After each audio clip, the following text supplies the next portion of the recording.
Baby day wa mayembe gamusaze. Naye namugamba wano. Ne mugamba ekintu kye bayita amasitaani. Kyayonona kaliyayo kigenda kumaliriza nga kimazeewo obulamu bwo. Kasita natandika okumulanga azannyisa Lubaale Katemba. Ne mugamba sitaani talokoka ate talina gwayagala. Ogenda kumaliriza nga ogenze. Si kye kituuseewo. Nali naye ku live ya Kabaata. Ne mugamba weegendereze nnyo. Oleme kufa nga tolokose. Baby Deo ne mugamba sitaani oyo gw'ozannyisa Ludo. Oyo gw'otandise n'okuleeta ku TikTok agenda kumaliriza nga akusaanyizaawo. Bangambye emmoroka yabadde yeevuga yokka. Emmoroka baagirabye ku kkubo nga yeevuga yokka.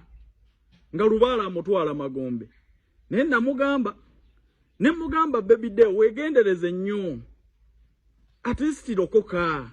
Sitaani takwagala agenda kumaliriza nga amazeewo obulamu bwo. Nga amayembe agafudde Katemba. Ne mugamba Baby Deo ogenda kufa. Sitaani yazikiriza kaliyayo wali muyimbi naye Lubaale amaanyi gonna yagakujjako akufudde mulalu. Agenda kumaliriza nga akututte Magombe nga awakana. Kati kye kiriwo. Kati olwaleero simugenze.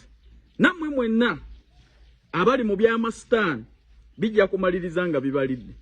Sitaani si mulungi, sitaani mubi. Mwewale nnyo sitaani mulokoke. Muderi Yesu Kristo, muderi Mukama Katonda.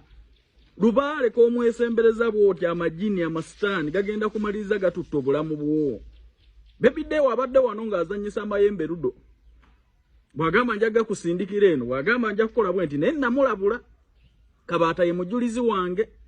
Ne mugamba amayembe g'otandise okuzannyusa Ludo gagenda kumaliriza nga gakututte.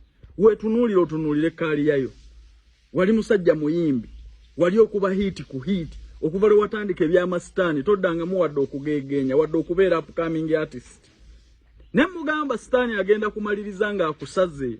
Agenda kumaliriza akulidde. Ogenda kumaliriza nga oli mufu. Sitaani bw'atyo bw'asasula. Bannange mwegendereze ebintu by'amayembe ebyo majini. Muve ku Lubaale, muve ku mizimu mulokoke muderi Yesu Kristo.